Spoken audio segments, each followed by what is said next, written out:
Hello everyone, আশা করি সবাই ভালো আছেন। আলহামদুলিল্লাহ আমিও একটু ভালো আছি আর একটু খারাপ আছি, সব মিলে বলতে পারেন।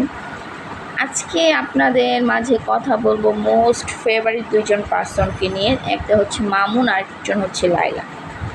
সো লায়লা আপার বিষয়ে কিছু কথা বলি।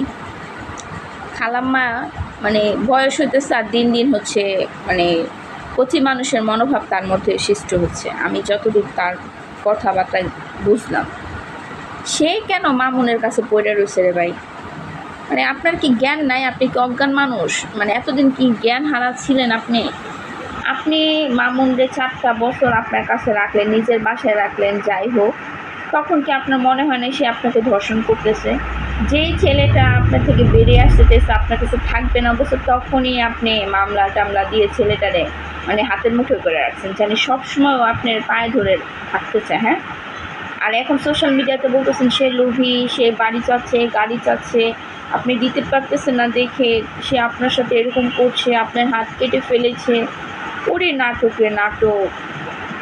ছেলেরা কেমনে নিজের কাছে করে রাখবেন সেটা হয়েছে। আপনার বয়স তো মিনিমাম 40 বছর, ওর বয়স নেই আপনার অর্ধেক হইবে। আপনার মেয়ের বয়স 19 বছর, কদিন পরে মেয়ে বিয়ে দিবেন। আপনি একজন অ্যাডাল্ট মানুষ, ওর পিছিয়ে কী করেন? ওরে কষি দেখে ওর কাছে থাকতে মন চায় এরকম কিছু না। 2টা বিয়ে করছেন, সংসার হয়নি, ভালো কথা। নিজের মতো থাকেন, সন্তানদের নিয়ে বুকে রাখেন, এটা করবেন না। বাট কারে তবলা বাজাবেন মানুষের, মামুনের জীবনটারে ধ্বংস কইরা দিবেন, এটা হচ্ছে আপনার মূল পরিকল্পনা। আপনার যে কী রূপ এটা মানুষ বুঝা ফেলছে, বুঝছেন? আর নাটক করে না। সোশ্যাল মিডিয়ায় আপনারা যা ভাবতেছেন, যা করতেছেন, ছোট ছোট পোলাপানের মাইন্ড, ছোট ছোট পিচ্চিরাও আপনাগুলো এখন সিনে আপনার এত ফেমাস হয়ে গেছেন। সো এত ফেমাস হয়েন না, এত বাড়েন না। আর আপনি আপনার মতো থাকেন, আপনার সন্তান ফ্যামিলি নিয়ে আপনি নিজেকে কন্ট্রোল করে থাকেন, আর মামুনের পিছে লাগবেন না। এবার মামলা টামলা উঠে ঝামেলা মুক্ত করেন, মানুষের একটু শান্তি থাকতে দেন। 4 বছর মনে হয়নি আপনার ধর্ষণ করছে, এখন মনে হয় যে ধর্ষণ করছে।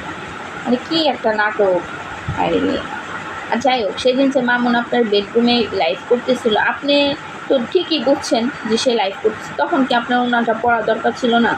এই পেটমোটা দারোগার মতো দাঁড়ায় কাকে জানি ফোন করছেন, মামুন আমাকে ডিস্টার্ব করছে, মামুন আমাকে এটা করছে সেটা করছে। হ্যাঁ রে নাটক! আপনি তো পুরো ফুল অভিনেত্রী একজন মানুষ। আর মামুন যা করছে আমি মনে করছি ভালো করছে। আপনার আসল মুখোশটা না খুলে দিয়েছে, বুঝছেন? তো আপনি 2 দিন পরে বলবেন যে মামুন হয়তো বা আমার বয়ফ্রেন্ড ছিল না। মামুন আমার বয়ফ্রেন্ডও না, আমার কিছুও না।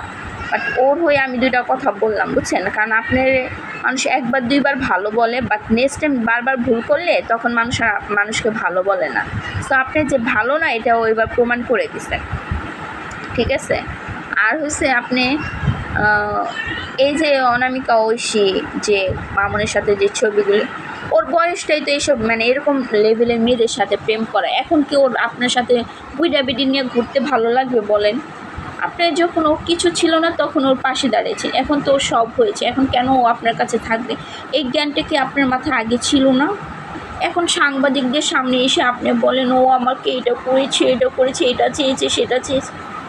এত নাটক বন্ধ করে মানুষের না হাসা, নিজে ভালো হন।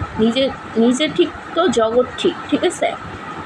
এই কচি কচি পোলাপাইন করে নিজের রূপ দেখাইয়া পাগল করে, আপনার টাকার পাগলই থাকবে, বাট আপনার পাগল কেউ থাকবে না। এটা আপনার আগেই বোঝা দরকার ছিল, বোন। যাই হোক, বেশি করলে ক্ষমা দৃষ্টিতে দেখবেন।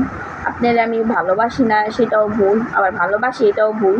সো নিজেকে ঠিক করেন, নিজের এই সাংবাদিকদের সামনে এসে এই নাটকগুলি অফ করেন, পাবলিককে কম হাসান, আর মামুনের মতো মামুনকে লাইফ সেটেল করতে দেন। এখনও সময় আছে, মানুষ আপনার সাপোর্টে আছে।